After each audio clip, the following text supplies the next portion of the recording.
The Warning is a three-piece heavy metal alternative rock band slash hard rock band that consists of three sisters: Daniela on guitar and lead vocals, Paulina on drums, vocals, piano, and Alejandra Valerio, bass, piano, backing vocals. I butchered all those names really bad, probably. They are from Mexico, though the band sings and performs entirely in English. The band gained popularity for a cover of the popular Metallica track Enter Sandman, which garnered the band an appearance on Ellen, and then the band was eventually able to record their first album, 21st Century Blood, thanks to enough donations on the GoFundMe page. The main notable thing about this band is that they are young, and as none of the members of the band are legally adults in the United States yet, with the oldest member being 17. Queen of the Murder Scene is the band's second album and is a concept album, coming out just 1 year after Century Blood. The album goes for a rock opera route rather than the atmospheric route, though it does attempt to do some atmosphere here and there. The protagonist of our album is a Yandere character. For those of you who do not know what a yandere is someone who is so obsessed with someone that they love, they'll go to extreme lengths to keep them theirs and theirs alone, not limited to killing off their lovers and the lover's family and friends, keeping close tabs and keeping their loved ones locked away, or flat out killing them. And that's not even the worst of it if you consider rejecting these people. And the album is a yandere rock opera, basically. The album consists of several acts. It starts, the prologue has 3 to 4 acts, and then an epilogue. As with this review is a request review, and I thank you for the request. And if there's something you want me to review, let me know in the comments down below. I will look at pretty much any genre of music, and I'll always respond to your requests, and I'll definitely always check it out. So be sure to leave your suggestions of what you want me to review next, and let me know. With our next section, of course, I'm going to talk about the album artwork, so you can also let me know what you guys thought of the artwork. As a reminder, these artwork section of my reviews do not impact any way my overall score of the album. This is just for fun, because I feel like the artwork of an album is kind of often gets overlooked. So, the artwork features a woman wearing a red cloak with a sinister shadow of a creature behind her, which kind of looks like, oddly, the Iron Throne from Game of Thrones. It appears to be either her sinister shadow of what's under her cloak, like you just see the girl, but it's really like this intimidating, really scary monster underneath all of it, or it's just this really scary throne that she sits on, because she is a queen after all, as from the album title. And I know I didn't go into depths with this, but I really do love this cover. This cover reminds me a lot of the cover art for Life is Peachy by Korn. This artwork is both, to me, it's going to be iconic, and it's a memorable artwork. It's also extremely creative. The artwork is a perfect 10 out of 10 for me. So, now we're going to go to the album itself. Let me know what your favorite tracks were on the album as I go ahead and tell you what I thought of each track on the album. Dust to Dust acts as the prologue of the album and is the opening track. It opens up with a nice bass riff, and everything comes in the first verse. Halfway through into the first verse, the guitar riff reminded me a lot of the Thousand Foot Crutch. There's a nice reverb effect on the vocals in the pre-chorus. The pre-chorus is also very catchy. The song is a very strong opener and does a great job of drawing the listener in the CD and taking their full attention. The song ends with a great build-up to the final chorus. And then it kicks off the first act of the album with Crimson Queen, which is surprisingly a nice ballad, which I did not expect that to be the way that they would start the main story, so to speak, but it's definitely a choice I think paid off, so I'm not complaining. The song will definitely remind a lot of people of Vermilion Part 2 by Slipknot, in terms of tone, theme, and lyrics. The chorus of this song is just so soulful and full of desperation. The verses are soft and pleading. The chorus is definitely the highlight on this acoustic track, and the song kicks off Act 1 definitely in an intense start. It follows up with and starts with a fast bass riff, then guitar riff. There is a cool flow in the pre-chorus with the riffing and then the vocal delivery. To me, with this song, I think the pre-chorus is stronger overall than the chorus, though the last two lines of the chorus is great. The ending, to me, sounds like the ending of Revive by the Double Wars Prada, and there's a nice static effect on the end with the whole acoustic piano fade out kind of vibe. That leads us to the one. There is a nice soft start that fits the translation from the ending of the last song into the one. I really do like the drums when they come in. There is a strong chorus on this one, though this song does kind of feel like it's mainly centered around the chorus, as I did not personally get as much out of the verses as I did on a lot of the other tracks on the album. That leads into Stalker, which I believe kicks off the second act of the album.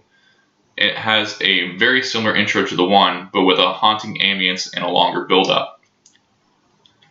There is a drop out of nowhere in the first verse, and the verses are the highlight with the imagery of the lyrics. The chorus is strong as well, and this was personally my favorite song of the album, and is the one I kept come back to the most on the album. Not garnering listens throughout the entire album all the way through, of course.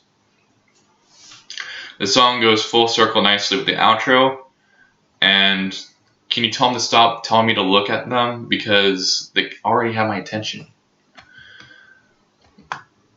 The next one is the Red Hands Never Fade, and the song has a punk rock feel and a very strong chorus that is filled with a millennial whoop. The effects on the second verse are nice. That's all I have to say about that one. And that song goes into The Sacrifice, which is, there is a soft intro with haunting lyrics. The build up to the pre-chorus is great. There's a haunting soft intro with the guitar. That's what makes it kind of haunting to me. The chorus does use the Millennium Whoop. And that's all I have to say about The Sacrifice. As we go into Sinister Smile, which I'm assuming starts off the third act of the album.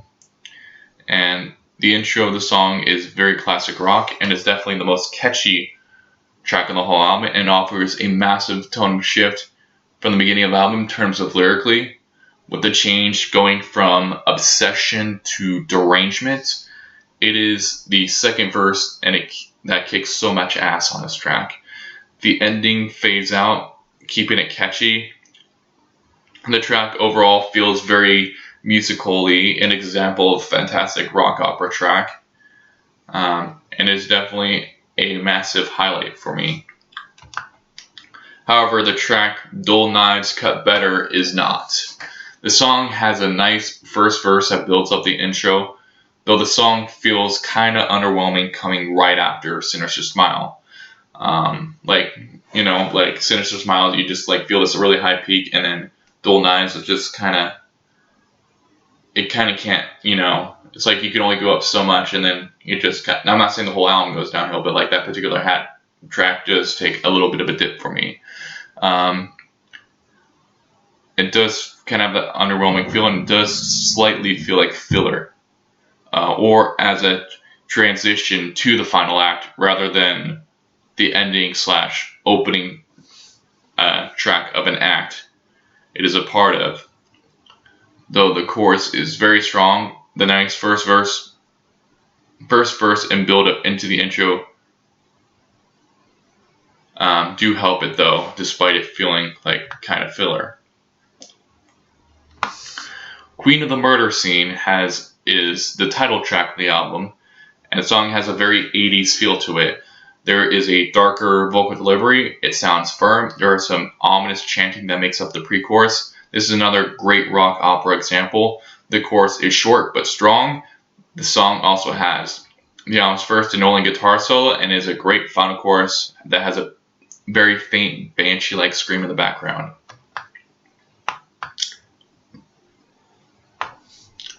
And then we get P-S-Y-C-H-O-I-T-C, or Psychotic, which is a punk-like track. The ending of this, actually throughout the song, especially in the chorus, there's this cheerleader-like chanting. The song is very catchy with the chorus. The lyrics help to give out a feeling of last-ditch effort, and it really sets you in the mood for the climax scene of the album, which leads into our climax, Hunter. The guitar groove of the song is very strong. The pre-chorus is cool and short. The chorus has a nice snare and feels very much like the conclusion of our story, with our protagonist giving one desperate push for the victim after they had gotten away. And the second verse is short but intimidating. There is ominous whispering in the bridge. And then we reach the epilogue of our album, the end. Stars always seem to fade. The epilogue ends the album with a haunting ballad. The album ends with a bleak tone, with what appears to be our protagonist committing suicide, after assuming killing her object of affection in the last track.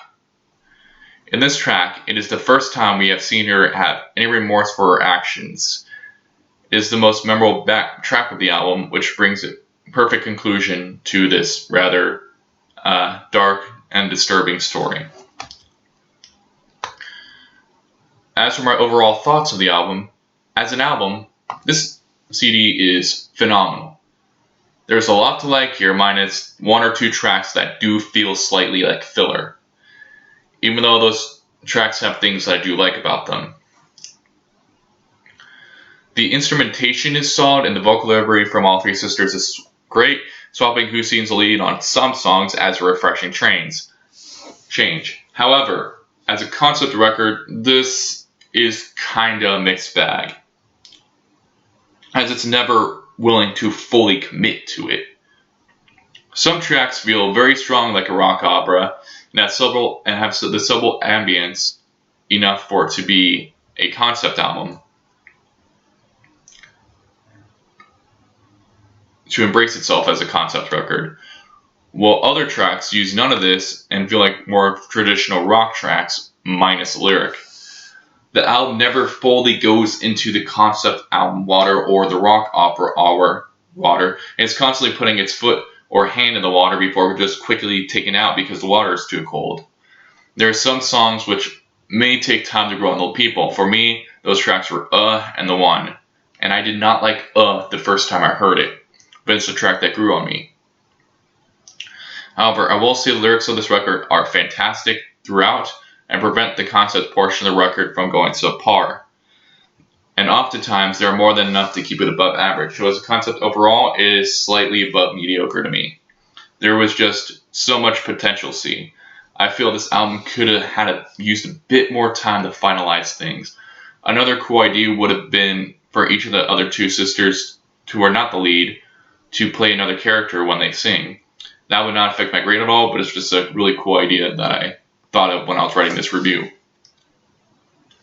There are some really awesome tracks here though, that above all else, I would recommend you checking them out if you're unsure about this album. Overall, this is a very strong rock opera that I'm going to be giving an 8.5 out of 10. My favorite tracks were Dust to Dust, Crimson Cream, Stalker, Sinister Smiles, and The End Storms to Fade Away. What were your thoughts on Queen of the Murder Scene by The Warning? Did you love this album? Did you hate it? Let me know in the comments down below, and also let me know what your favorite concept record is and what your least favorite concept record is. And be sure to tell me your favorite tracks and to leave a suggestion. And as always, I thank you for watching this review, and I hope you all have a great day.